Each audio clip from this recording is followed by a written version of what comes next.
Hello बच्चों। Last class हमने coordination compound start कर दिए थे और कोऑर्डिनेशन कंपाउंड में हमने देखे थे कि एडिशंस कंपाउंड के एडिशन कंपाउंड क्या होते हैं, या और एडिशन कंपाउंड को मोलिकुलर कंपाउंड भी बोलते हैं। ठीक है, वो क्या होते हैं। ठीक है, उसके बाद टाइप्स ऑफ एडिशन कंपाउंड देखे थे, डबल सॉल्ट। उसके बाद हमने देखे थे कॉम्प्लेक्स को हम कोऑर्डिनेशन कंपाउंड भी बोलते हैं। ठीक है, एंड उसके प्रॉपर्टीज़ देखे थे। उसके बाद हमने और चीज़ें देखे था कि कोऑर्डिनेशन जो कंपाउंड होते हैं, जो कंपाउंड है वो जब एक्वस सॉल्यूशन में जब आप डिसॉल्व करते हैं, जब एक्वस सॉल्यूशन फॉर्म करते हैं तो वो क्या आयंस में ब्रेक होते हैं। तो जब आयंस में ब्रेक होते हैं तो एक तो दो होता है आपका, एक आयनाइजेबल स्फीयर होता है और एक क्या होता है कोऑर्डिनेशन स्फीयर। जो कि आयनेशन स्फीयर क्या होते हैं कि जो आपका आयंस में ब्रेक हो जाते हैं उसको बोलते हैं आयनेशन स्फीयर, एंड जो आयंस में ब्रेक नहीं होते हैं उसको बोलते हैं कोऑर्डिनेशन स्फीयर। ठीक है, तो इन सब चीज़ों के हमने बारे में बात किया था। उसके बाद हम बात किए थे कि conditions for central metal atom, है ना, कि जब आपका कॉम्प्लेक्स कंपाउंड जब कोऑर्डिनेशन कंपाउंड फॉर्म कर लेंगे, जो आयंस में ब्रेक नहीं होंगे, तो वहाँ पे आपका क्या फॉर्म होगा, एक कॉम्प्लेक्स टाइप का कंपाउंड बनेगा। जैसे मैं यहाँ पे एग्जांपल ले लूँ कि जैसे FeCN होल 6। ठीक है, तो ये मान लो यहाँ पे 2+ ले लेते। ठीक है, तो ये जो कंपाउंड है ये आपका क्या है, ये आयंस में अब ब्रेक नहीं होंगे। जब ये आयंस में ब्रेक नहीं होगा तो यहाँ पे जब देखेंगे ये आयरन और ये CN होल 6 है। ठीक है, तो ये आयरन आपका क्या है, सेंट्रल मेटल एटम। ये क्या है आपका आयरन सेंट्रल मेटल एटम है। तो अब ये सेंट्रल मेटल के जो मेटल एटम जो है ये क्या, इसके क्या कंडीशन हो सकते हैं ये सेंट्रल मेटल होते एटम होने के लिए। ठीक है, तो हमने देखे थे कि स्मॉल साइज होना चाहिए, हाई इलेक्ट्रोनेगेटिविटी होनी चाहिए, हाई आयनेशन एनर्जी होना चाहिए। ठीक है, अवेलेबिलिटी ऑफ वैकेंट ऑर्बिटल जो मोस्ट इंपॉर्टेंट है, उसके पास क्या होना चाहिए, अवेलेबल होना चाहिए वैकेंट ऑर्बिटल। कौन सा vacant orbital, D vacant orbital होना चाहिए। मीन्स वैकेंट ऑर्बिटल होंगे तभी वो आपका क्या करेगा कि अलग अलग जो कंपाउंड्स हैं, अलग अलग जो आपका ये एटम्स होंगे, इसको हम बाद में अभी आपको डिफाइन करेंगे इस एटम को क्या बोलते हैं। ठीक है, तो जो एटम्स हैं ये डी, ये एटम से दूसरे एटम से अब क्या करेगा कि बॉन्ड बना सके। मीन्स एक ऐसा एटम, सेंट्रल मेटल क्या होता है, सेंट्रल एटम, सीधा सिंपल सा समझो कि ऐसे ऐसे एटम्स जो अलग अलग एटम से वो क्या बना सके, बॉन्ड बना सके, उसको क्या बोलते हैं सेंट्रल एटम। जैसे हम बात करते हैं कि जैसे मैं एग्जांपल ले लेता हूँ H2SO4। ठीक है, H2SO4, तो इसमें आपका सेंट्रल एटम कौन सा है, सल्फर।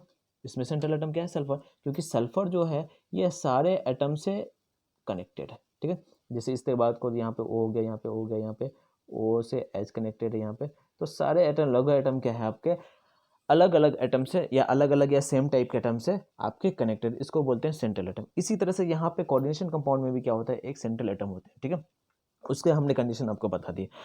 एंड जनरली जो होता है, जो मैक्सिमम टाइम जो होता है आपका, वो डी ब्लॉक एलिमेंट ही सेंट्रल एटम कहलाते हैं। ठीक है, चलो, तो अब जब हम बात कर रहे हैं कि ये कोऑर्डिनेशन स्फीयर है, अब ये कोऑर्डिनेशन स्फीयर है, तो कोऑर्डिनेशन स्फीयर में एक चीज़ हमने बात किया कि एक सेंट्रल एटम होते हैं, सेंट्रल मेटल एटम होते हैं या एनायन होते हैं। दूसरा अब जो बच गया आयरन, तो आपका क्या है सेंट्रल मेटल एटम होते हैं। अब जो दूसरा बच गया ये साइनाइड। अब ये साइनाइड क्या कहलाते हैं, ठीक है, तो ये साइनाइड क्या कहलाता है, साइनाइड को हम इस वाले को, जब ये सेंट्रल मेटल एटम से कनेक्टेड होते हैं तो इसको बोलते हैं लिगेंड। उसको क्या बोलते हैं, लिगेंड। एंड आज के क्लास में हम ये बात करेंगे कि लिगेंड क्या होते हैं और टाइप्स ऑफ लिगेंड क्या होते हैं। ठीक है, तो चलो अब हम स्टार्ट करते हैं लिगेंड के बारे में। देखो लिगेंड क्या है, लिगेंड वो स्पेसीज है जो सेंट्रल मेटल एटम के वैकेंट ऑर्बिटल को अपना इलेक्ट्रॉन पेयर डोनेट करती है, उसके साथ साथ कोऑर्डिनेशन बॉन्ड फॉर्म करता है। क्या बोल रहे हैं हम कि लिगेंड क्या होता है कि जो सेंट्रल एटम को अपना इलेक्ट्रॉन डोनेट करता है। ठीक है, जैसे मैं बात करता हूँ सेंट्रल एटम को, मैं एग्जांपल ले लेता हूँ एम।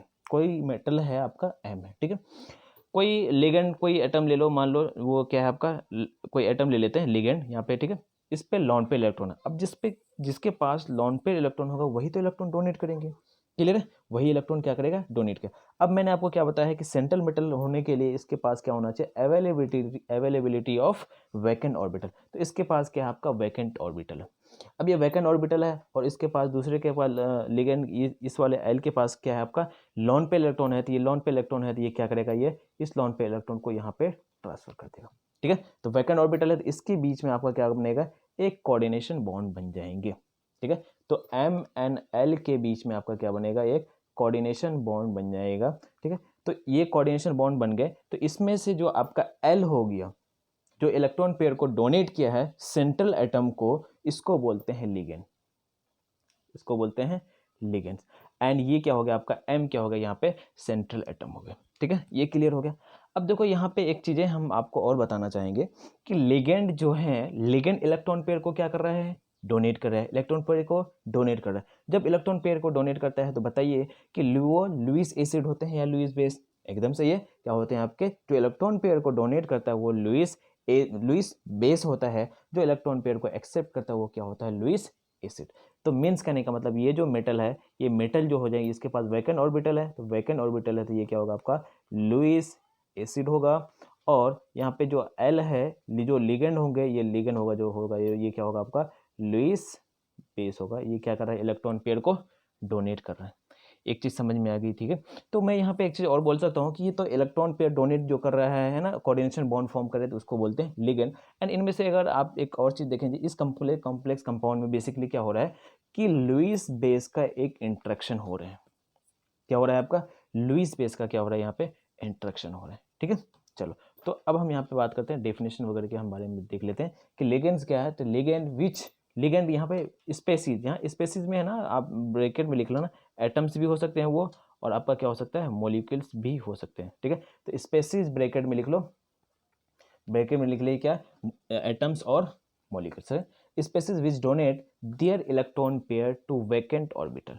क्लियर है, तो इलेक्ट्रॉन पेयर को क्या करेगा, वो वैकेंट ऑर्बिटल को क्या डोनेट कर देगा, and orbitals of central atom to form coordinate bond.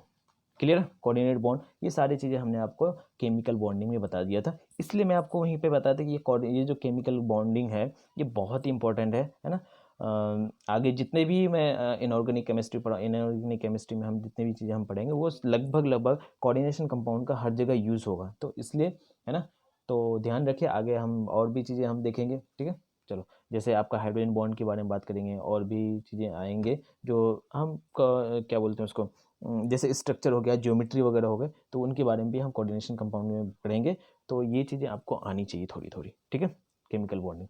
चलो, अब हम बात करते हैं यहाँ पे क्या है आपका वैकेंट ऑर्बिटल, है ना। तो ये मेटल हो गया, ये क्या क्या है आपका लिगेंड हो गया, एल हो गया, तो एल के पास क्या होना चाहिए आपका लोन पे इलेक्ट्रॉन होना चाहिए। लोन पे इलेक्ट्रॉन होने का मतलब क्या हो गया, इलेक्ट्रॉन पेयर डोनर हो, ठीक है, इलेक्ट्रॉन पेयर डोनेट करे। और ये एम क्या होगा आपका वैकेंट ऑर्बिटल है, तो ये इलेक्ट्रॉन पेयर एक्सेप्ट करेंगे, तो एक्सेप्ट करने के क्या होगा आपका लुईस एसिड हो जाएगा, और ये क्या होगा आपका लुईस बेस हो जाएगा। क्लियर है, चलो नेक्स्ट पॉइंट हम देखते हैं कि a complex compound is basically the result of Lewis acid base interaction between central metal and ligand.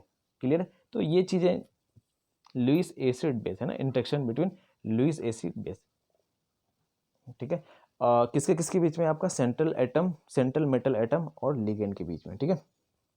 चलो, अब हम नेक्स्ट पॉइंट की हम बात करते हैं। देखो नेक्स्ट पॉइंट आपका देखो क्या है कि the atom which provide electron pair to metal for coordination bond formation is called donor atom. ठीक है, मीन्स कहने का मतलब है कि जो आपका लिगेंड है ना, या जो आपके पास जो एटम, जो मेटल को इलेक्ट्रॉन पेयर डोनेट करता है, जो एटम्स बोल लो, जो एटम्स बोल लो, या जो आयंस बोल लो, या जो मॉलिक्यूल्स बोल सकते हैं, जो molecules atoms electron pair metal को डोनेट करता है उसको बोलते हैं डोनर एटम, या आप लिख सकते हैं डोनर साइट।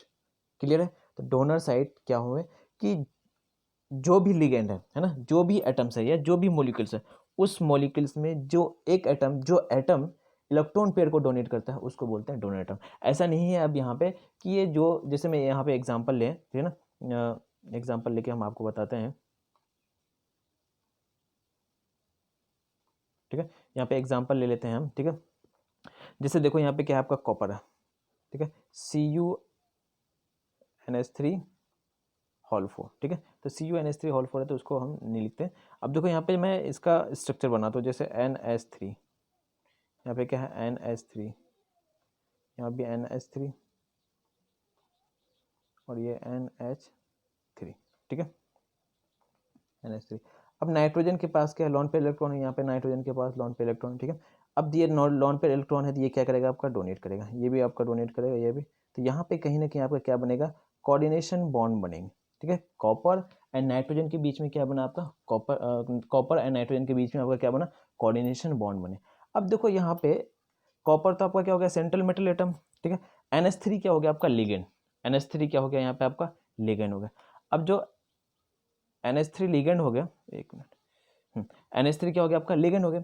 अब जो NH3 लिगेंड है तो अब ये यहाँ पे ये नहीं बोलेंगे कि ये NH3 ही आपका जो लिगेंड है यही आपका डोनर एटम है, यही डोनर है, नहीं, इनमें से जो एटम है नाइट्रोजन, नाइट्रोजन आपका डोनर एटम है, ना कि आपका क्या है, लिगेंड आपका डोनर एटम होंगे। समझ में आया हम क्या बोल रहे हैं कि नाइट्रोजन यहाँ पे डोनर एटम है, ना कि NH3 डोनर एटम है। तो मीन्स कहने का मतलब है कि जो इलेक्ट्रॉन, जो एटम आपका डोनर इलेक्ट्रॉन को डोनेट करेगा मेटल को, वही डोनर एटम कहलाएगा, ना कि आपका लिगेंड ही आपका डोनर एटम कहलाएगा। क्लियर है, ये चीज़ समझ में आएगा, लिगेंड एंड डोनर एटम के समझ में कि दोनों में कौन सा आपका डोनर एटम होगा, लिगेंड नहीं होंगे, पूरा का पूरा लिगेंड नहीं होगा। भले नाइट्रोजन लिगेंड का पार्ट है, भले नाइट्रोजन आपका क्या है, लिगेंड का पार्ट है, लेकिन आपका नाइट्रोजन ही आपका डोनर एटम कहलाएगा, ना कि NH3 आपका डोनर एटम कहलाएगा। क्लियर ये चीज़ें, ठीक है। चलो ठीक है, चलो अब हम बात करते हैं लिगेंड, तो अब आपको समझ में आ गया है ना। अब हम बात करते हैं क्लासिफिकेशन ऑफ लिगेंड के बारे में, ठीक है। तो सबसे पहला जो हम क्लासिफिकेशन करेंगे लिगेंड के क्लासिफिकेशन, हम उस किस पे बेसिस पे करेंगे, चार्ज के बेसिस पे। किसके बेसिस पे, हम चार्ज के बेसिस पे लिगेंड का क्लासिफिकेशन पढ़ेंगे, ठीक है। तो अब आप ही बताइए कि क्लासिफिकेशन ऑफ लिगेंड में हम जब चार्ज के बेसिस पढ़ेंगे तो अभी तक हमने कितने टाइप के चार्ज पढ़े हैं, एकदम सही है, 3 टाइप्स के चार्ज। कौन कौन से आपके हैं, एनायन है, केटायन है और न्यूट्रल है ना। एनायन मीन्स जिस पे नेगेटिव चार्ज होगा, केटायन मीन्स जिस पे पॉजिटिव चार्ज होगा, एंड जिस पे कोई चार्ज नहीं होगा वो क्या होगा आपका, न्यूट्रल होगा। तो एक एक करके हम देखते हैं, उसके बाद हम उसके एग्जाम्पल देखेंगे, एग्जाम्पल के साथ साथ हम आगे बढ़ते जाएंगे, ठीक है।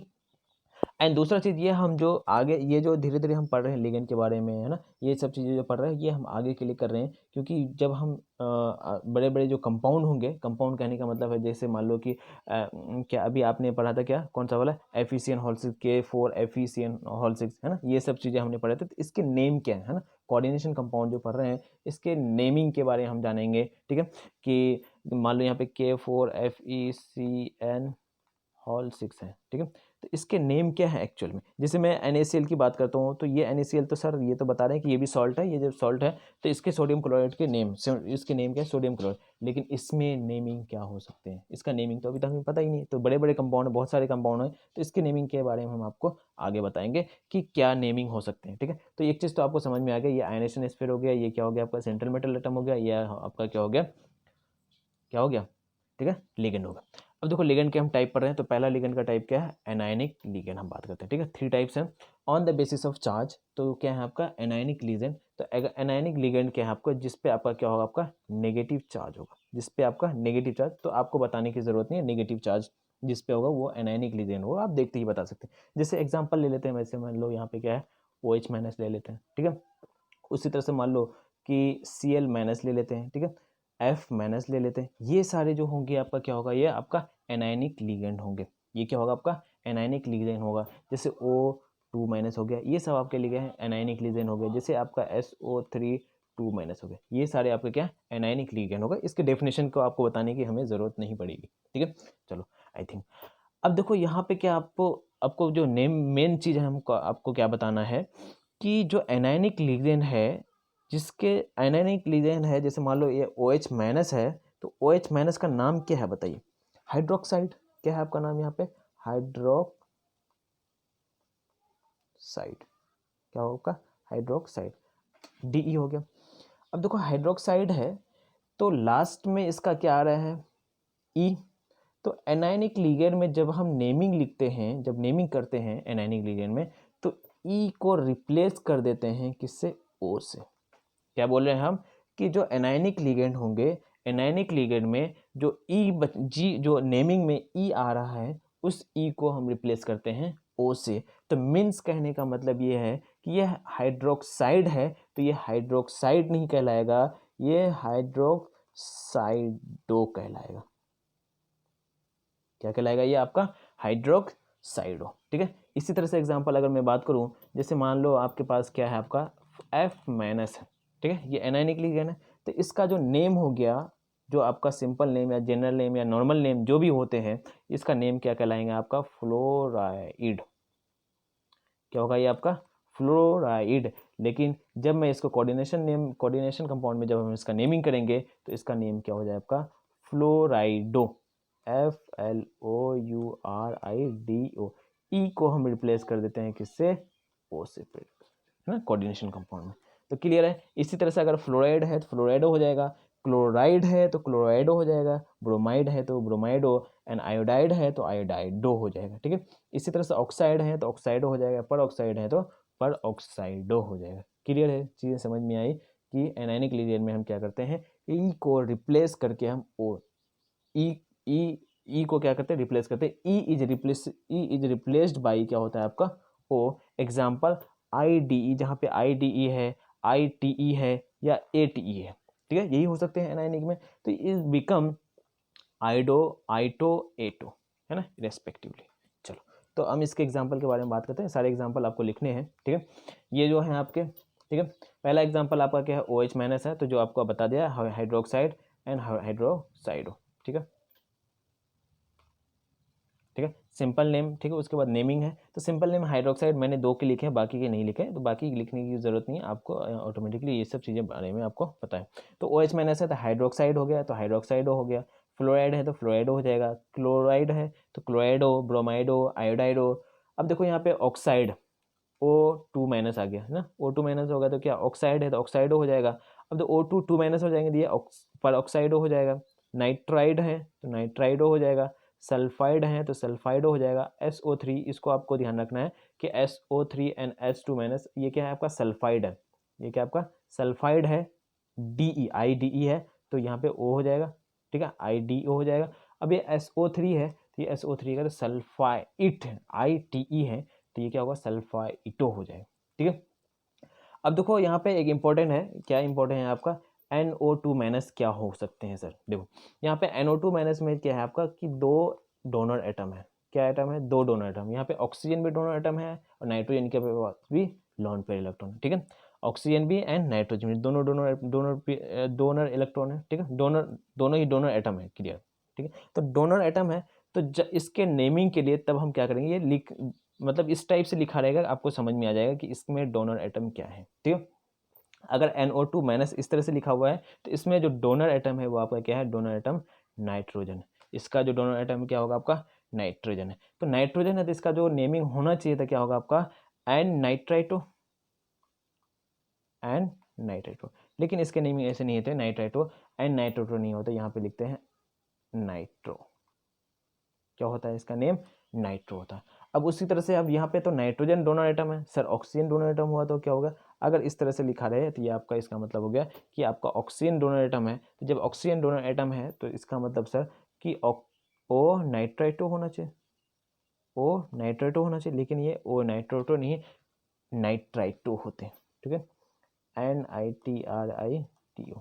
ठीक है, तो क्या समझ में आया कि जब आपका ऑक्सीजन डोनर एटम है तो तब हम क्या लिखेंगे, नाइट्राइटो लिखेंगे। जब आपका ऑक्सीजन डोनर एटम होंगे तो ऑक्सीजन डोनर एटम होगा तो क्या लिखेंगे, नाइट्राइटो। एंड जब आपका नाइट्रोजन डोनर एटम होंगे तो क्या लिखेंगे, नाइट्रो। क्लियर है, नाइट्रो कब लिखेंगे हम, जब आपका नाइट्रोजन डोनर एटम होगा, जब ऑक्सीजन डोनर एटम होंगे तब हम क्या लिखेंगे, नाइट्राइटो। क्लियर है, चलो यहाँ से आप लिख लीजिए ना, सारे एग्जाम्पल आपके क्या है, एनायनिक लिगेंड के बारे में है।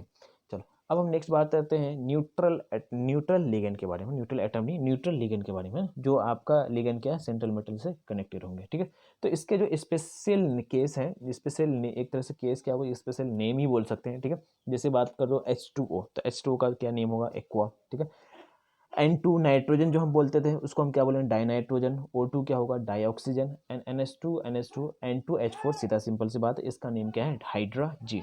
तो ये स्पेशल नेम है, जिस पर कोई चार्ज नहीं होता, वो न्यूट्रल होंगे। अब न्यूट्रल एटम जब इससे सेंट्रल मेटल से कनेक्टेड होंगे तो उसके नेम आप ये सब लिखेंगे। ठीक है, चलो अब हम बात करते हैं कुछ और एग्जाम्पल के बारे में। ये क्या है आपका, NH3 हो गया, NO हो गया। देखो यहाँ पे NH3 में हमने स्टार मार्क लगाए, क्यों स्टार मार्क लगाए, क्योंकि अमाइन जो है AMMINE है, डबल M है यहाँ पर। अगर आपने सिंगल M लिख दिया कोऑर्डिनेशन में तो ये आपका NH3 जो लिगेंड है, ये आपके जब आईयूपैक नेम लिखेंगे तो गलत हो जाएगा। फिर क्या समझ में आया कि आपको अमाइन में NH3 में डबल M लिखना है। ठीक है, तो यहाँ पे आप स्टार मार्क लगा लो कि ध्यान रखना है क्या, यहाँ पे डबल M है। ठीक है, चलो यहाँ अगर साइड में लिखना चाहते हो लिख सकते हैं। NO हो गया, नाइट्रोसिल है, CO कार्बोनाइल हो गया, CS क्या, थायो कार्बोनिल हो जाएंगे। ठीक है, उसके बाद एक और कंपाउंड है पिरिडीन, जिसको ब्रैकेट में आप क्या लिख सकते हैं, छोटा पी आर से भी आप डिनोट कर सकते हैं, ठीक है। चलो अब हम नेक्स्ट बात करते हैं लास्ट, है ना, क्या है, कैटायनिक लिगेंड। तो कैटायनिक लिगेंड में क्या करते हैं, ईएम सफिक्स ऐड कर लेते हैं, आई को हटा के क्या लगा लेंगे, ईएम लगा लेंगे, ठीक है। तो एग्जांपल उसका क्या है, एनओ, बहुत कम है इसके एग्जांपल, तो इसमें 2-3 एग्जांपल है, इसको आप देख लो। एनओ प्लस हो गया तो नाइट्रोसिल हो गया, अगर इसमें पॉजिटिव चार्ज नहीं आता तो क्या होगा, नाइट्रो हो जाते हैं ना, नाइट्रोसिल हो जाते हैं, एनओ हो जाता, एनओ होता तो क्या होगा आपका, नाइट्रो हो जाते, ठीक है। इसी तरह से आपका N2H4 है, तो N2H4 अगर यहाँ पे प्लस चार्ज नहीं होता है, प्लस चार्ज नहीं होता क्या हो जाता है आपका, हाइड्रोजन हो जाते हैं, ठीक है।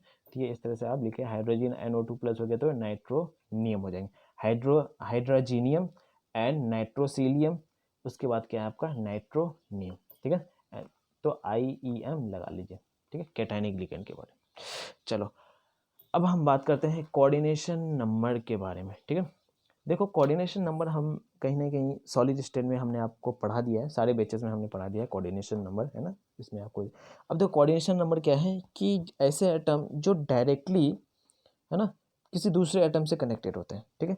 मीन्स कहने का मतलब है कि जैसे मान लो मैं यहाँ पे बात करता हूँ Na+ के ना, वहाँ पे बॉडी सेंटर, फेस सेंटर में भी हमने सबके कोऑर्डिनेशन नंबर निकाले थे। तो जैसे यहाँ पे Na की बात करेंगे तो ये Na अगर यहाँ पे इससे कनेक्टेड है, इससे कनेक्टेड है, इससे कनेक्टेड है, डायरेक्टली जितने एटम से कनेक्टेड होंगे वो उसका क्या कहलाएगा, कोऑर्डिनेशन नंबर का रहेगा। तो इस वाले केस में जब हम बात करेंगे तो इसका कोऑर्डिनेशन नंबर क्या होगा आपका, 4। कोऑर्डिनेशन नंबर क्या होगा आपका, 4। तो अब यहाँ तो कोऑर्डिनेशन नंबर हम जब बात कर रहे हैं इस वाले केस में, वहाँ तो सॉलिड स्टेट में आपका डायरेक्टली कनेक्टेड हुए हैं, लेकिन यहाँ पे जो मॉलिक्यूल्स हैं ये सॉलिड स्टेट एटम से कनेक्टेड कैसे हैं, आपका कोऑर्डिनेट बॉन्ड से कनेक्टेड है। किससे, मीन्स कहने का मतलब है कि जो आपका लिगेंड है और जो सेंट्रल मेटल है उसके बीच में जो बॉन्डिंग है वो कौन सी बॉन्डिंग है, कोऑर्डिनेट बॉन्ड। तो इसका मतलब ये हो गया है कि आप जितने number of coordinate bond present होंगे उस कोऑर्डिनेशन स्फीयर में, वो क्या कहलाएगा आपका, कोऑर्डिनेट नंबर।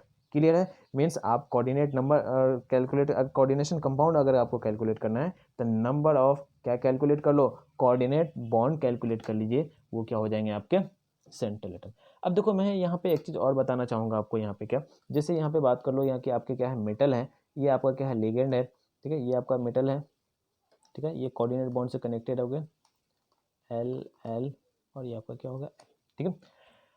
अब देखो यहाँ पे कोऑर्डिनेशन नंबर क्या होगा, 4। कोऑर्डिनेशन नंबर क्या होगा आपका, 4। अब देखो यहाँ पे जो मैं आपको और थोड़ा सा डीप में बताना चाहता हूँ, जैसे यहाँ पे आपका कोऑर्डिनेशन बॉन्ड है, तो कोऑर्डिनेशन बॉन्ड हमने आपको केमिकल बॉन्डिंग में बताया है कि 2 टाइप्स के केमिकल बॉन्डिंग, 2 टाइप्स के कोऑर्डिनेशन बॉन्ड होता है, या कोऑर्डिनेशन बॉन्ड को क्या बोलते हैं, डेटिव बॉन्ड भी बोलते हैं। क्लियर है, कोऑर्डिनेट बॉन्ड को क्या बोलते हैं, डेटिव बॉन्ड भी बोलते हैं। अब देखो यहाँ पे अगर मैं यहाँ पे कोऑर्डिनेशन बॉन्ड की बात करूँ तो कोऑर्डिनेशन बॉन्ड 2 टाइप से कौन कौन से होते हैं, एक तो होता है बस सिग्मा, दूसरा क्या होता है, पाई डेटिव। सिग्मा डेटिव और पाई डेटिव। तो हम यहाँ जो कोऑर्डिनेशन नंबर जो काउंट करेंगे, कौन सा काउंट करेंगे, सिग्मा डेटिव या सिग्मा कोऑर्डिनेशन बॉन्ड की सिग्मा कोऑर्डिनेशन बॉन्ड को काउंट करेंगे, ना कि हम पाई डेटिव बॉन्ड को काउंट करेंगे।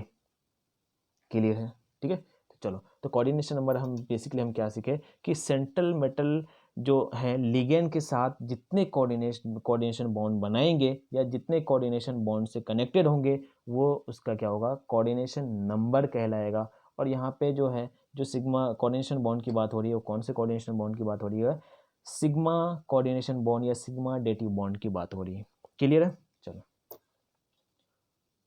इसके डेफिनेशंस देखते हैं। पहला क्या, the number of donor atoms directly attach to the central metal atom through a coordinate bond. Means जो लिगेंड जो है वो डायरेक्टली कनेक्टेड होंगे, कितने सेंट्रल एटम से कनेक्टेड होंगे, तो वो क्या कहलाएगा आपका, कोऑर्डिनेशन नंबर कहलाएगा, कोऑर्डिनेशन बॉन्ड कहलाएगा। जो जितना नंबर ऑफ कोऑर्डिनेट बॉन्ड होंगे वो आपके कोऑर्डिनेशन नंबर कहलाएगा। या फिर दूसरा एग्जाम्पल क्या है, the number of coordinate bonds form by central, CMA का मतलब होगा सेंट्रल मेटल एटम, ठीक है, central metal atom with ligand molecules, ठीक है।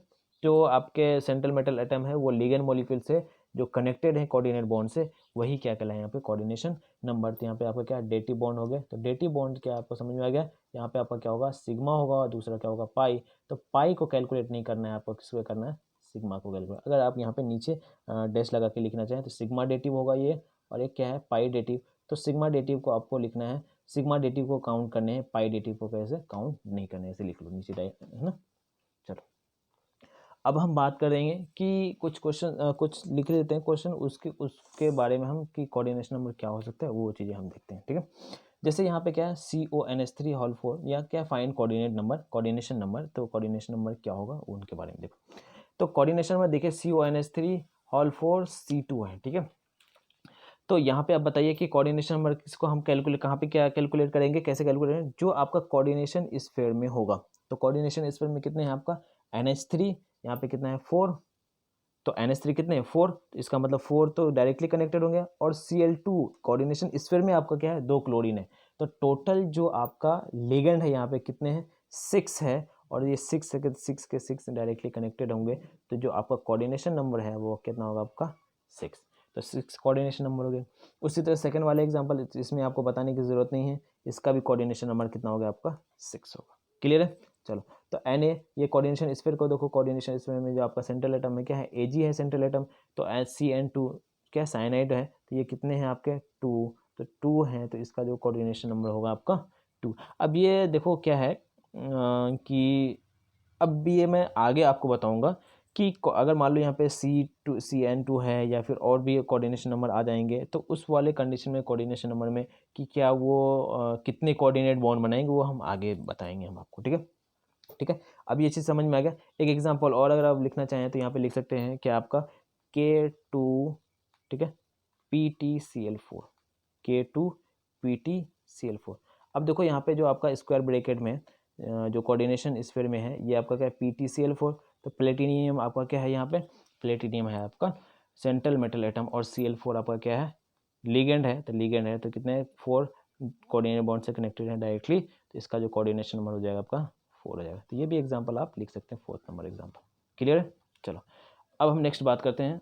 नेक्स्ट क्या है जी कि कोऑर्डिनेशन नंबर कितने हो सकते हैं किसी भी एटम में। आपको अगर देख के बताना है कि इसका कोऑर्डिनेशन नंबर कितना है, तो फिर हम उसके बेसिस पे यहाँ पे एक नोट है उसको लिखो और इसको याद भी रखने हैं, ठीक है। क्या याद रखना है, पहला है कि +3 आयन ऑफ 3D सीरीज। अगर आपका जैसे मान लो प्लेटिनियम हो गया या निकल हो गया, इनमें अगर क्या हो ऑक्सीडेशन नंबर कितना हो आपका +3 हो, ठीक है, क्या होगा +3 है, और एंड यहाँ पे एंड लगा लेना, एंड प्लेटिनियम मीन्स कहने का मतलब है कि एक तो आपको जनरल फॉर्म में बताएं कि अगर आपका डी ब्लॉक एलिमेंट है उसमें अगर +3 चार्ज है, तो वहाँ पे आपका जो चार्ज वहाँ पे जो कोऑर्डिनेशन नंबर होगा वो कोऑर्डिनेशन नंबर होगा आपका 6। उसके साथ साथ या उसके अलावा भी अगर प्लेटिनियम के +4 है या प्लेटिनियम के +4 है या क्रोमियम के +6 हैं, तो उस समय भी आपका जो कोऑर्डिनेशन नंबर होगा 6 होगा। पहली चीज़ आपको क्या समझ में आया कि +3 आयंस अगर है डी सीरीज के मेटल के, तब वहाँ पे कोऑर्डिनेशन नंबर 6 हो गया। एंड प्लेटिनियम +4 प्लेटिनियम, उसके साथ साथ प्लेटिनियम प्लेडियम और क्रोमियम के जो ऊपर चार्ज है +4 एंड +6, तो आपका कोऑर्डिनेशन नंबर क्या होगा 6 होगा, ठीक है। दूसरा, अगर सर +2 हो गए तो +2 हो गए तो आपके यहाँ पे 2 हो सकते हैं कोऑर्डिनेशन नंबर, कौन से 4 भी हो सकते हैं और 6 भी हो सकता है। अब ये डिपेंड करेगा कि वह कौन से कंपाउंड से फॉर्म हो रहा है या कौन सा कंपाउंड फॉर्म हो रहा है, ठीक है। ये चीज़ें हम आगे डिस्कस करेंगे कि आप +4 कहाँ पे होगा, +6 कहाँ पे हो सकते हैं, ठीक है। डिपेंड किस पे करेगा कि कंपाउंड फॉर्म पे डिपेंड करेगा। चलो, अब उसके बाद हम बात करते हैं कि जैसे अब +2 हो गया तो क्या 4 और 6 हो सकता है, ठीक है। अब देखो सर यहाँ पे प्लेटिनियम +2 है, प्लेडियम +2 है, प्लेटियम Au आपका +3 है, तो इसका जो आपका कोऑर्डिनेशन नंबर होगा 4। देखो सीधा सिंपल से है कि आपको याद रखना है +3 में कोऑर्डिनेशन नंबर 6 होते हैं, +2 में 6 एंड 4 दोनों ही होते हैं, ठीक है। अब +3 में आपको जो याद रखना है वो कौन सा याद रखना है, प्लेडियम +4 प्लेटिनियम +4 एंड क्रोमियम +6 का 6 होता है। दूसरे वाले एग्जांपल में आपका +2 में तो कोई दिक्कत नहीं है, 4 एंड 6 होगा, वो डिपेंड करेगा वहाँ पे। And platinum +2 platinum +2 and Au +3 ये आपका क्या होता है 4 होते हैं। जिंक +2 केडियम +2 Hg2+, ये आपका भी कोऑर्डिनेशन नंबर क्या होता है 4 होते हैं। इसी तरह से Ag, अब जैसे मान लो 3 की बात कर ले, 2 की बात कर ले और 1 की भी बात करें, Ag + Au+ एंड Cu+ में आपका कोऑर्डिनेशन नंबर जो होता है वो आपका 2 एक्सेप्ट क्या S2O3, एक्सेप्ट क्या होगा आपका S2O3। तो ये चीज़ें आपको धीरे 2-3 बार आप पढ़ेंगे तो ये ईजिली आपको याद हो जाएगा। क्लियर है। चलो, अब हम बात करते हैं कि ये तो अभी तक हमने जो देखे थे, जो लिगेंड के बारे में देखे थे, वो डिपेंड किस पे था, आपका चार्ज पे डिपेंड था। लेकिन अब हम जो बात करते हैं डोनर साइड के बेसिस पे, हम बात करते हैं कि डोनर साइड के बेसिस पे जो लिगेंड है वो कितने टाइप्स के होते हैं, है ना, उसको डिफाइन करेंगे। चलो अब देखो डोनर साइड के बेसिस पे हम क्या है, on the basis of denticity या डोनर साइड। डेंटिसिटी या डोनर साइड दोनों ही आपका सेम है, जो डोनर जितने नंबर ऑफ डोनर होंगे उतना आपका क्या होगा, डेंटिसिटी होगा, ठीक है। तो ये अगर आपका वन लिगेंड के पास जो है अगर कितनी डोनर एटम है, मीन्स कहने का मतलब या तो बोल सकते हैं जो लिगेंड है ना, लिगेंड में कितने डोनर एटम्स हैं, जितने डोनर एटम्स होंगे वो उतने ही आपका क्या होगा, उतने ही डोनर साइड होंगे। डोनर साइड अगर one ligand one donor atom है तो वो मोनोडेंटेड लिगेंड होंगे, अगर टू डोनर एटम है तो बाइडेंटेड होंगे। इसी तरह से 3 4 भी है, 6 भी हैं, ठीक है। उसके बाद एम्बीडेंट है, फ्लेक्सीडेंटेड है ना, ये सारी हम आज हम बात करेंगे ना। एम्बीडेंट एंड फ्लेक्सीडेंटेड हम आगे नेक्स्ट क्लास में बात करेंगे। बाकी आज मोनोडेंटेड एंड बाइडेंटेड के बारे में बात करते हैं, ठीक है। क्या समझ में आया कि जो लिगेंड है, लिगेंड के पास जितने नंबर ऑफ डोनर एटम होंगे वो उतने ही जितने नंबर ऑफ डोनर एटम है वो उतने डोनर डेंटेड लिगेंड कहलाएंगे। अगर वन डोनर एटम है तो वो मोनोडेंटेड, अगर टू डोनर एटम है तो बाइडेंटेड, अगर थ्री डोनर एटम है तो ट्राइडेंटेड। क्लियर है। चलो तो डोनर एटम कौन सा होगा, जिसके ऊपर लोन पेयर इलेक्ट्रॉन होंगे, ठीक है। चलो अब यहाँ पे बात करते हैं एक एक करके कि मोनोडेंटेड है, तो मोनोडेंटेड का पहले हम बात करते हैं। तो मोनोडेंटेड में देखिए कि मोनोडेंटेड में क्या है कि लिगेंड विच bond through only one donor side, ऐसे लिगेंड जो आपके सिर्फ और सिर्फ एक ही डोनर साइड से कनेक्टेड होंगे and form only one coordinate bond. अगर वन डोनर एटम है ना, तो एक ही इलेक्ट्रॉन पेयर डोनेट करेंगे, इलेक्ट्रॉन पेयर डोनेट एक ही करेंगे, तो कोऑर्डिनेट बॉन्ड भी एक ही फॉर्म होगा, किसके साथ, सेंट्रल मेटल के साथ, है ना। लिगेंड का जो कनेक्शन होगा वो सेंट्रल मेटल के ही साथ होगा, ठीक है। चलो तो इसका एग्जांपल है NH3। तो NH3 में जब देखेंगे ना, नाइट्रोजन क्या है आपका, ओनली वन डोनर एटम है। H2O हो गया, फ्लोरीन, क्लोरीन, ब्रोमीन, आयोडीन, है ना। इसी तरह से क्या है, साइनाइड CN-, है ना। इसी तरह से NO प्लस हो गया, NC माइनस, यहाँ पे नेगेटिव है। तो यहाँ पे जो डोनर जितने नंबर ऑफ डोनर एटम है वो उतने ही डेंटेड कहलाएंगे, मोनोडेंटेड, ठीक है। अब हम बात करते हैं बाइडेंटेड के बारे में, ठीक है। अब हम किसके बारे में बात करते हैं, बाइडेंटेड के बारे में। तो ligand which form two coordinate bond simultaneously with central metal, कि जो आपके क्या है कि दो सेंट्रल मेटल एटम के साथ टू कोऑर्डिनेट बॉन्ड बनाते हैं साइमल्टेनियसली, वो क्या कहलाते हैं, आपके बाइडेंटेड कहलाते हैं। क्लियर है। देखो यहाँ पे क्या है कि जिनके पास दो डोनर एटम होंगे, बाइडेंटेड में क्या होगा, जिसके पास दो डोनर एटम होंगे और वो साइमल्टेनियसली क्या करेगा, मेटल के साथ कोऑर्डिनेट बॉन्ड बनाएंगे। साइमल्टेनियसली दोनों ही डोनर एटम क्या बनाएगा, कोऑर्डिनेट बॉन्ड बनाने के काम में लेते हैं, उससे क्या बोलते हैं, बाइडेंटेड लिगेंड बोलते हैं, ठीक है। जैसे बात यहाँ पे क्या है कि यहाँ पे ये एक, ठीक है, यहाँ पे एक मेटल है, ठीक है, यहाँ पे भी एक मेटल है। जैसे मैं एक एग्जांपल लेता हूँ, जैसे यहाँ पे एक L है, ठीक है, लिगेंड तो एक ही होगा, लेकिन इसमें एक मिनट यहाँ पे M ले लेते हैं, N ले लेते हैं, ठीक है। जैसे एग्जांपल लेता हूँ इसको, जैसे यहाँ पे आपका कोई मेटल है, ठीक है, तो आपके यहाँ पे A B ये एक ही लिगेंड है, और इन दोनों लिगेंड में दोनों के पास क्या है, आपका लोन पेयर इलेक्ट्रॉन, मीन्स दोनों ही आपका डोनर एटम है। जब दोनों ही डोनर एटम है तो दोनों ही इलेक्ट्रॉन को क्या कर सकते हैं, डोनेट कर सकते हैं। दोनों ही जब इलेक्ट्रॉन को डोनेट करके कोऑर्डिनेट बॉन्ड बनाएंगे तो ऐसे वाले जो आपके लिगेंड होंगे वो लिगेंड क्या कहलाए, आपका बाइडेंटेड लिगेंड। ऐसा नहीं है कि आपके टू लिगेंड होंगे तो टू लिगेंड होगा तो तभी बाइडेंटेड होगा, नहीं, लिगेंड तो एक ही होंगे, लेकिन उस लिगेंड में जो जितने नंबर ऑफ एटम्स इलेक्ट्रॉन को डोनेट करेगा वो उतने डेंटेड कहलाएंगे, ठीक है। वो आपका, तो अगर यहाँ इस एटम में आपका टू मेटल है A and B, तो A and B आपका दोनों ही आपका इलेक्ट्रॉन को डोनेट करने की कैपेसिटी है मेटल को, तो ये दोनों ही आपका क्या कहलाए, बाइडेंटेड, ये लिगेंड क्या कहलाएगा, आपका बाइडेंटेड लिगेंड कहलाएगा। अगर मान लो यहाँ पे C हो जाते, ठीक है, तो CABC इनमें से अगर दो ही एटम आपका, थ्री टोटल एटम तो थ्री है, लेकिन एटम कितने एटम आपका ये कर रहा है, डोनेट कर रहा है, टू एटम डोनेट कर रहा है, तो आपका क्या हो गया, बाइडेंटेड होगा, ठीक है ना। चलो इसके एग्जाम्पल की हम बात करते हैं एक एक करके, देखो, ठीक है। तो पहला एग्जाम्पल क्या है, इथाइल डाइएमीन। क्या है आपका, इथाइल डाइएमीन। पहले आप क्या लिखो, सीधा इथाइल लिख लो, CH2CH2, ठीक है। तो इथाइल लिख लिया, तो डाइएमीन, इथाइल डाइएमीन स्ट्रक्चर बनाना बहुत ही ईजी है। अब यहाँ पे क्या है, NH2, ठीक है, और यहाँ पे क्या हो गया आपका NH2। तो इथाइल बना लिया, फिर उसके बाद क्या लेगा, दो एमीन ग्रुप लगा लिया, तो ये क्या हो गया आपके, ये हो गया आपके इथाइल डाइमीन। अब देखो अब क्या है कि यहाँ पे नाइट्रोजन के पास भी 2 इलेक्ट्रॉन पेयर है और इस नाइट्रोजन के पास भी 2 इलेक्ट्रॉन पेयर है, तो ये दोनों ही आपका क्या करेगा, इलेक्ट्रॉन पेयर को डोनेट करेगा और यहाँ पे कोई एक मेटल होगा। तो यहाँ पे कोई मेटल है, ठीक है, और ये दोनों ही नाइट्रोजन आपका क्या करेगा, इलेक्ट्रॉन पेयर को डोनेट कर रहे हैं, तो इसको क्या कहलाएंगे, ये जो लिगेंड होगा, ये जो टोटल लिगेंड होगा, ये होगा आपका बाइडेंटेट लिगेंड होगा, ठीक है। अब हम आपको यहाँ पे एक चीज़ और बताना चाहेंगे कि बाइडेंटेट लिगेंड है। अब देखो इसमें क्या है, कोई भी चार्ज है नहीं है, कोई चार्ज नहीं है, तो इसका मतलब ये क्या है, इसके ऊपर क्या है, जीरो चार्ज है, ठीक है। एक चीज़ तो क्या, पहले आपने क्या स्ट्रक्चर देखा, स्ट्रक्चर देखने के बाद हम क्या पता है कि चार्ज क्या है। एंड तीसरी चीज़ हम आपको यहाँ पे क्या है कि अब बताओ कि देखने से आपको क्या लग रहा है, सिमेट्रिकल या अनसिमेट्रिकल। एकदम सिमेट्रिकल है, क्योंकि यहाँ पे जब देखेंगे क्या आपका CH2NH2 वन साइड CH2NH2, ये आपका क्या है, सिमेट्रिकल है। तो यहाँ पे लिख लो आप, यहाँ पे क्या इथाइल डाइमीन क्या है आपका, जीरो चार्ज है, और ये आपका स्ट्रक्चर हो गया। यहाँ पे कोई भी मेटल ले लो, निकल ले लो, कोई सा भी ले लो जो जो आपका +2 फॉर्म करे, तो यहाँ पे क्या है आपका सिमेट्रिकल होगा, ठीक है। क्लियर है ये चीज़ें इथाइल डाइमीन के बारे में। उसके बाद बात करते हैं ऑक्सीलेटो, ठीक है। ऑक्सीलेटो ऑक्सीलेटो का ये जो ऑक्सीलेट है ना, ऑक्सीलेट एसिड आपने पढ़ा है ना, C2H2O4 है ना, ऑक्सीलेटो। अब देखो ऑक्सीलेटो की बात हो रही है, तो ऑक्सीलेटो में यहाँ पे 2H+ से गायब हो गया, तो क्या बनेगा C2O4 2 क्लियर है। अब देखो इसका स्ट्रक्चर बनाते हैं, तो इसका स्ट्रक्चर जो है आपका यहाँ पे, हाँ पहले मैं आपको एक चीज़ धीरे से बता देता हूँ। जैसे ऑक्सीलेटो C2O4 है, तो क्या होगा, दो कार्बन बन गए, ठीक है। उसके साथ क्या कनेक्टेड है आपके, ऑक्सीजन कनेक्टेड होंगे, तो यहाँ पे आप क्या कर लो, 2 ऑक्सीजन कनेक्टेड कर ले, यहाँ पे एक ऑक्सीजन यहाँ पे हो गया, ठीक है, एक ऑक्सीजन यहाँ पे हो गया, क्योंकि कार्बन को भी तो आपको वैलेंस बॉन्ड वैलेंसी पूरा करनी है, तो कार्बन की 4 वैलेंसी हो गई। अब यहाँ पे एक मेटल हो गया, ठीक है, मेटल हो गया।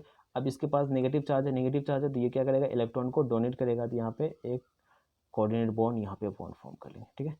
तो यहाँ पे देखो कि टोटल नंबर ऑफ एटम कितने हैं, 3 इधर है 3 इधर है 6, लेकिन इनमें से जो डोनर एटम है, कितने डोनर एटम है, 2 डोनर एटम है। तो 2 डोनर एटम है, तो ये क्या हो कहलाएंगे आपके, बाइडेंटेट कहलाएंगे। क्या कहलाएंगे आपका, ये बाइडेंटेट कहलाएंगे। चलो अब ये बाइडेंटेट, अब यहाँ पे बताइए सिमेट्रिकल होगा या अनसिमेट्रिकल, तो ये क्या होगा आपका, सिमेट्रिकल होगा। क्लियर, ये क्या होगा आपका, सिमेट्रिकल होगा। चलो नेक्स्ट एग्जाम्पल की हम बात करते हैं, ग्लाइसिनेटो। नेक्स्ट एग्जाम्पल क्या है, ग्लाइसिनेटो, GLY जिसको बोलते हैं ग्लाइसिनेटो। अब देखो यहाँ पे स्ट्रक्चर इसका क्या होता है कि NH2CH2CO, ठीक है, और यहाँ पे क्या O-, ठीक है। अब देखो यहाँ पे डोनर आइटम कितने हैं, नाइट्रोजन है, तो नाइट्रोजन के पास यहाँ पे लोन पे इलेक्ट्रॉन है, यहाँ पे नेगेटिव चार्ज है, ये भी इलेक्ट्रॉन पेयर को डोनेट कर सकते हैं। तो ये आपका एक या तो यहाँ से हो गया और एक यहाँ से हो गया, ये क्या हो गया आपका मेटल, तो ये क्या हो गया, बाइडेंटेड हो गया। क्लियर है, ग्लाइसिनेटो आपका क्या हो गया, ये बाइडेंटेड हो गया। अच्छा यहाँ पे क्या होगा, कितने नेगेटिव चार्ज हैं, कितने नेगेटिव चार्ज होंगे आपका, -1। यहाँ पे ऑक्सीजन पे कितने नेगेटिव चार्ज है, 1, और ऑक्सीलेटो में कितने हैं, 2। ऑक्सीलेटो में कितने हो गए, 2 नेगेटिव चार्ज, क्योंकि वहाँ पे ऑक्सीजन पे एक ऑक्सीजन पे 2 नेगेटिव चार्ज थे, मीन्स एक पे एक पे एक, ठीक है। तो वहाँ पे 2 हो गए, यहाँ पे कितने हो गए, 1। अब देखो यहाँ पे बताइए कि ये आपका क्या है, सिमेट्रिकल है अनसिमेट्रिकल है। जब आप इसको देखेंगे तो यहाँ पे क्या है, COO आ गए, ठीक है, ये CH के इधर NH2 आ गए, तो ये क्या ऑब्वियस सी बात है, ये क्या होगा आपका अनसिमेट्रिकल हो गया। क्लियर है, ये क्या हो गया आपका अनसिमेट्रिकल हो गया। क्लियर है यहाँ से, ठीक है। चलो अब हम नेक्स्ट बात करते हैं, नेक्स्ट एग्जाम्पल की बात करते हैं, एसिटाइल एसीटोनेट, ठीक है, एक मिनट, ठीक है। तो ये आपका क्या है, ग्लाइसिनेटो हो गया आपका, ठीक है। अब यहाँ पे ये सिमेट्रिकल हो गया, ये क्या हो गया आपका, चार्ज क्या हो, -2 हो गए, इसमें आपका जो हो गया -1 हो गया। अब देख नेक्स्ट बात करते हैं एसिटाइल एसीटोनेटो। एसिटाइल एसीटोनेटो को क्या बोलते हैं, AC भी लिखा रहे तो आपको समझ में आना चाहिए कि वो क्या है, एसिटाइल एसीटोनेटो, एसिटाइल एसीटोनेटो। 2-4 बार बोलेंगे आपको आराम से आ जाएगा, एसिटाइल एसीटोनेटो, एसिटाइल एसीटोनेटो। चलो तो देखो यहाँ पे आप बात करते हैं एसिटाइल एसीटोनेटो का स्ट्रक्चर बनाते हैं। देखो यहाँ पे क्या है कि जैसे आपका यहाँ पे क्या है, आपका CH3 है, CH3 हो गया, CO हो गया, इसको देखिएगा ध्यान से थोड़ा, क्योंकि यहाँ पे कहीं ना कहीं रेजोनेंस हो जाते हैं O-, ठीक है। यहाँ पे आपका CH है नेगेटिव, इस पे चार्ज कितना होगा 1, तो ये आपको -1 तो दिख रहा है, ठीक है। अब देखो यहाँ पे एक चीज़ आती है कि सर यहाँ पे तो एक ही डोनर एटम है, क्या बोल रहे हैं हम यहाँ पे, देखिए समझिए, यहाँ पे डोनर एटम क्या है, एक ही डोनर एटम। लेकिन यहाँ पे क्या होता है कि कॉन्जुगेटेड सिस्टम में देखो double bond, single bond, double bond, और यहाँ पे नेगेटिव चार्ज। तो नेगेटिव चार्ज, सिंगल बॉन्ड और डबल बॉन्ड ये कहीं ना कहीं आपका क्या है, कॉन्जुगेटेड सिस्टम में है। तो कॉन्जुगेटेड सिस्टम में है तो ये स्ट्रक्चर आपका फिर से चेंज हो जाएगा। क्या फिर से चेंज हो जाएगा, देखो इसमें स्ट्रक्चर फिर से क्या बन जाएगा, CH3CO, यहाँ पे नेगेटिव चार्ज आएगा। उसके बाद क्या होगा आपका CH सिंगल बॉन्ड, यहाँ पे डबल बॉन्ड आ जाएगा, और यहाँ पे C डबल बॉन्ड O, और यहाँ पे CH3। ठीक है, तो क्या समझ में आया कि एक बार तो आपका यहाँ से इलेक्ट्रॉन का डोनेशन होगा, ठीक है, एंड दूसरी बार आपका क्या होगा, यहाँ से इलेक्ट्रॉन का डोनेशन होगा।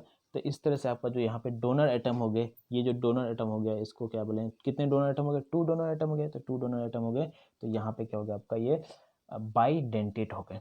क्लियर है, ये क्या हो गया आपका, बाइडेंटेट हो गए।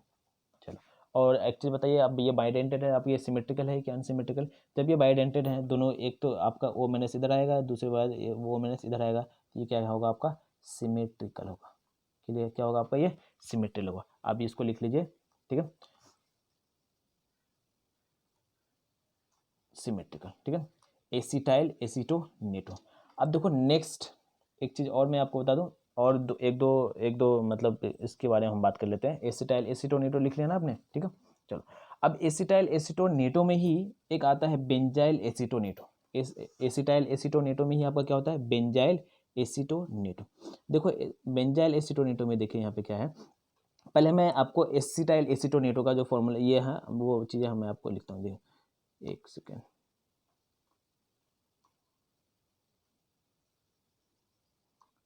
एसिटाइल एसीटोनेटो, ठीक है, CH3 होगा यहाँ पे, फिर उसके बाद क्या होगा, यहाँ पे O माइनस कर लो या O डबल बॉन्ड बना लो, ठीक है, यहाँ पे CH, ठीक है, उसके बाद क्या होगा, यहाँ पे एक नेगेटिव, एक डबल बॉन्ड नहीं होगा, ठीक है, तो यहाँ पे आपका हो गया, ठीक है, CO माइनस, उसके बाद CH, ये क्या है आपका एसिटाइल एसीटोनेटो। अब देखो हमने क्या बताया आपको, बेंजाइल एसीटोनेटो, यहाँ पे लिख लीजिए आप नेम। नेक्स्ट आपका जो बाइडेंटेड नेम है आपका क्या है, बेंजाइल बेंजाइल बेंजाइल एसीटोनेटो, ठीक है। जो शॉर्ट फॉर्म में लिखते हैं, क्या लिखते हैं आपका, BCAC। एसिटाइल एसीटोनेटो में क्या था, ACAC, लेकिन बेंजाइल एसीटोनेटो में, बेंजाइल एसीटोनेटो में क्या होगा, BCAC। अब देखो बेंजाइल एसीटोनेटो में क्या है, क्या चेंजेस है कि इसमें एक ही चेंजेस है। वो चेंजेस है क्या, यहाँ जो CH3 है, ये क्या आपका CH3 है, इस CH3 को आप हटा के क्या लगा लो, PH ग्रुप लगा लो। समझ में हम क्या बोल रहे हैं कि यहाँ पे एसिटाइल एसीटोनेटो में जो CH3 है, इस CH3 को हटा के क्या लगा लिए, फिनाइल ग्रुप लगा लीजिए। वो क्या कहलाएगा आपका, बेंजाइल एसीटोनेटो। ठीक है, तो यहाँ पे मैं क्या करता हूँ कि ये जो CH3 ग्रुप है इसको हटा के हम क्या लगा लेते हैं, फिनाइल ग्रुप लगा लेते हैं। ठीक है, एक सेकेंड, ठीक है, तो यहाँ पे आपका बेंजाइल है ना, फिनाइल ग्रुप लगा लीजिए। ये क्या हो गया आपका, बेंजाइल एसीटोनेटो, BCAC। ठीक है, अब एक चीज़ बताइए, यहाँ पे जो चार्ज होगा क्या होगा, चार्ज -1, ऑक्सीजन पे क्या होगा आपका -1, एक ही है। ठीक है, एंड दूसरी चीज़, अब एक चीज़ बताइए यहाँ पे कि बेंजाइल एसीटोनेटो है तो ये सिमेट्रिकल है या अनसिमेट्रिकल। ठीक है, तो बेंजाइल एसीटोनेटो क्या होंगे आपके, ये अनसिमेट्रिकल होंगे। क्या होगा आपका, ये अनसिमेट्रिकल। एसिटाइल एसीटोनेटो क्या था आपका, सिमेट्रिकल, क्योंकि यहाँ पे एसिटाइल एसीटोनेटो में दोनों ही साइड आपका क्या था, CH3 था। लेकिन यहाँ पे दोनों साइड CH3 नहीं है, एक साइड क्या आपका CH3 है, और एक साइड आपका क्या, PH ग्रुप, मीन्स आपका PH ग्रुप नहीं, मीन्स यहाँ पे क्या फिनाइल ग्रुप आ गया। तो एक साइड फिनाइल हो गया, दूसरे साइड क्या हो गया, मिथाइल हो गया, जिसकी वजह से ये आपका क्या होगा, अनसिमेट्रिकल होंगे। क्लियर है, तो क्या होगा आपका, अनसिमेट्रिकल इन नेचर होगा। चलो, अब हम नेक्स्ट बात करते हैं। ठीक है, तो नेक्स्ट, हाँ नेक्स्ट आप एक और लिख लीजिए। ठीक है, एक सेकेंड, हाँ नेक्स्ट लिखो बायपीरिडल। ठीक है, नेक्स्ट लिखे आप क्या, BI बायपीरिडल, बायपीरिडल। ठीक है, शॉर्ट में क्या लिखते हैं, BIPY। शॉर्ट में क्या लिखते हैं, BI बायपीरिडल, शॉर्ट में क्या लिखते हैं, बायपीरिडल। इसको डाईपिरिडल भी आप बोल सकते हैं। बी के जगह पे आप क्या लिख लो, डी लिख लो, ये भी आपका क्या बाईपिरिडल और डाईपिरिडल है ना, DIPY शॉर्ट में लिख सकते हैं, ठीक है। चलो अब इसके स्ट्रक्चर में बनाऊँ, ठीक है। तो अब बाईपिरिडल डाईपिरिडल हो गया, ठीक है। अब हम इसके स्ट्रक्चर बनाते हैं। इसके स्ट्रक्चर देखो यहाँ पे कि क्या बनता है। अब 2 बेंजीन रिंग बना लीजिए, ठीक है। अब यहाँ पे एक नाइट्रोजन हो गया, एक नाइट्रोजन यहाँ, एक कार्बन यहाँ, ठीक है। बाईपिरिडल का स्ट्रक्चर बनाना बहुत ही इजी है, ठीक है। यहाँ पे और यहाँ पे और, ठीक है। अब इस पे नाइट्रोजन पे क्या है, लॉन पेयर इलेक्ट्रॉन है, यहाँ पे भी लॉन पेयर इलेक्ट्रॉन है, ठीक है, ठीक है। ये यहाँ से इससे कनेक्टेड होता है, तो ये हो गया क्या, बाईपिरिडल हो गया। अब ये बाईपिरिडल हो गया तो यहाँ पे आपका ये यहाँ से एक इलेक्ट्रॉन का डोनेशन होगा और यहाँ पे एक इलेक्ट्रॉन का डोनेट करेंगे, तो डोनेट करेगा यहाँ पे कोई एक मेटल होगा, ठीक है। तो ये क्या हो गया आपके बाईपिरिडल या डाईपिरिडल, क्या हो गया आपका, ये बाइडेंटेड लिगेंड हो गया। क्लियर है, ये क्या होगा आपका बाइडेंटेड लिगेंड हो गया, ठीक है। अब एक चीज़ बताओ, बाइडेंटेड लिगेंड हो गए, तो बाइडेंटेड में लिगेंड में आपका यहाँ पे चार्ज कितने हैं, 0 चार्ज क्या है आपका यहाँ पे 0 है। अब देखो यहाँ पे चार्ज 0 है। अब एक चीज़ यहाँ पे एक चीज़ बताइए और क्या, कि ये सिमेट्रिकल है या अनसिमेट्रिकल है, क्या है आपका, ये सिमेट्रिकल है। यहाँ से देखो ये आपका क्या है, आपका सिमेट्रिकल है, लिख लीजिए, ये भी लिख लीजिए, ठीक है। तो बाईपिरिडल, ठीक है, बाईपिरिडल और डाईपिरिडल, ये आपका क्या है, आपका बाइडेंटेड लिगेंड है और ये सिमेट्रिकल के होते हैं, सिमेट्रिकल है। एक और मैं दिखा दूं, ठीक है, चलो, है ना। एक और लिखाते हैं आपको, क्या लिखो कि डाईमिथाइल ग्लाइऑक्सीमेटो, डाईमिथाइल ऑक्सीमेटो, डाईमिथाइल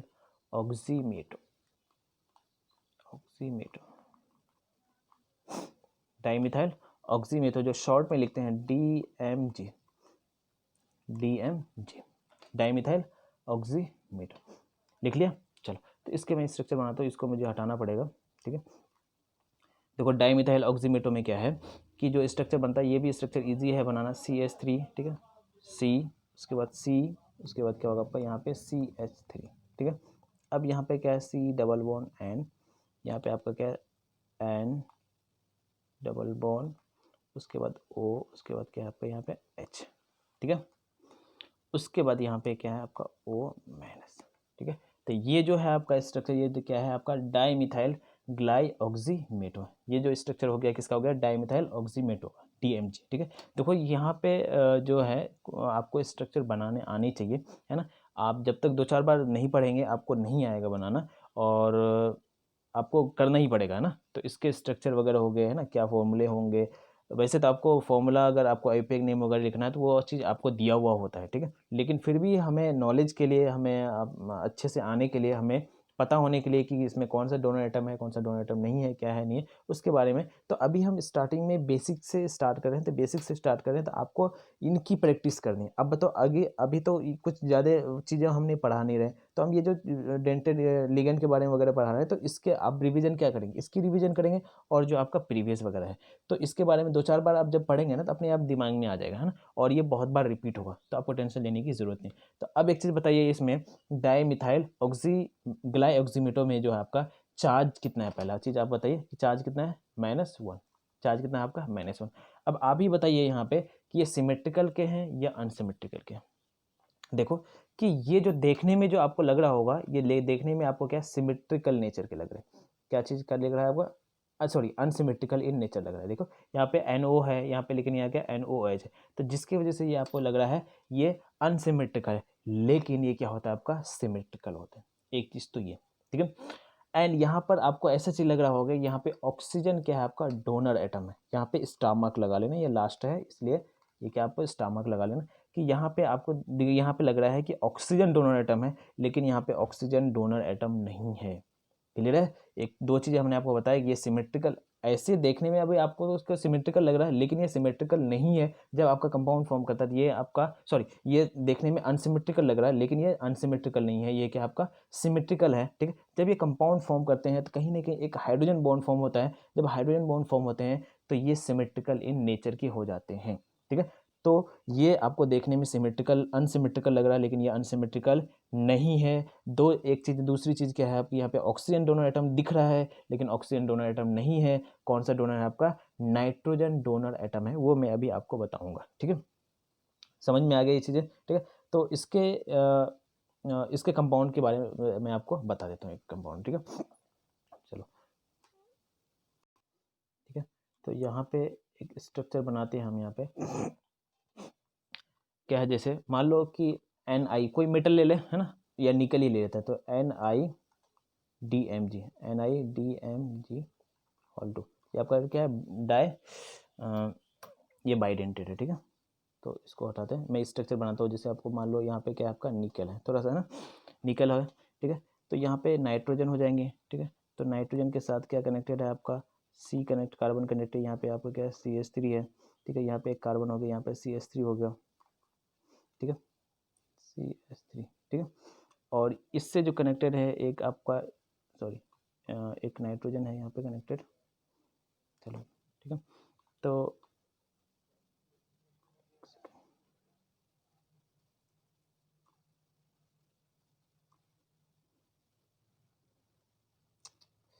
एक सेकेंड, ठीक है। अब देखो यहाँ पे, तो ये हो गया आपका, यहाँ पे क्या हो जाएगा आपका CH3 इधर से कनेक्टेड हो जाएंगे, ठीक है। अब देखो दूसरा आपका जो था आपका NiDMg होल टू थे, ठीक है। तो एक तो आपका ये हो गया आपका, ठीक है। तो इनमें सब जब देखेंगे तो ये आपका एक तो डोनर एटम यहाँ नाइट्रोजन से हो गया, एक डोनर एटम हो गया इस नाइट्रोजन से, तो दो डोनर एटम हो गया, तो ये बाइडेंटेड है, ठीक है। लिगेंड तो एक ही है, लेकिन यहाँ पे आपका क्या है, बाइडेंटेड हो गया। अब देखो दूसरा वाला हम एक यहाँ पे बनाते हैं कि दूसरा है आपका नाइट्रोजन, ठीक है, यहाँ पे O, उसके बाद यहाँ पे क्या H, ठीक है। उसके बाद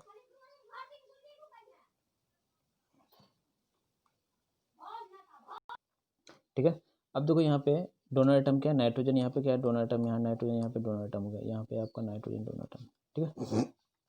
अब देखो यहाँ जो हाइड्रोजन बॉन्ड फॉर्म हो रहे हैं, तो हाइड्रोजन बॉन्ड जो है यहाँ पे हाइड्रोजन बॉन्ड फॉर्म होगा, ठीक है। एक हाइड्रोजन बॉन्ड जो फॉर्म होंगे, दोनों के बीच में आपका हाइड्रोजन बॉन्ड फॉर्म होंगे, और यहाँ पे एक तो नाइट्रोजन के साथ यहाँ पे H जुड़ा हुआ है, ठीक है, यहाँ पे, ठीक है। तो एक तो एक नाइट्रोजन के बीच में क्या होगा, NO है, दूसरा क्या है NOH, तो इन दोनों के बीच आपका क्या हाइड्रोजन बॉन्ड फॉर्म है। अब जब देखोगे इस स्ट्रक्चर को, इधर वाले स्ट्रक्चर देखिए यहाँ पे, ये आपका स्ट्रक्चर, और इधर वाले स्ट्रक्चर देखिए, ये क्या आपका सिमेट्रिकल इन नेचर होंगे, ठीक है। तो आपको यहाँ पे एक चीज़ बताना क्या था कि डाइमिथाइल ग्लाइएक्सोमेटो में जो आपको ध्यान रखने हैं, वो अनसिमेट्रिकल दिख रहे हैं, लेकिन ये आपका क्या है, सिमेट्रिकल नेचर के होते हैं। पहली चीज़ तो ये क्या होता है आपका, ये सिमेट्रिकल। दूसरा चीज़ क्या है कि ये जो है आपके क्या डोनर एटम क्या है, वो आपके नाइट्रोजन है, ना कि डोनर एटम आपका क्या है, ऑक्सीजन, ठीक है। चलो, तो आज के लिए इतना ही रखते हैं। नेक्स्ट क्लास में हम इसी को कंटिन्यू करेंगे, क्या है आपका टाइप्स ऑफ लिगेंड के बारे में, ठीक है।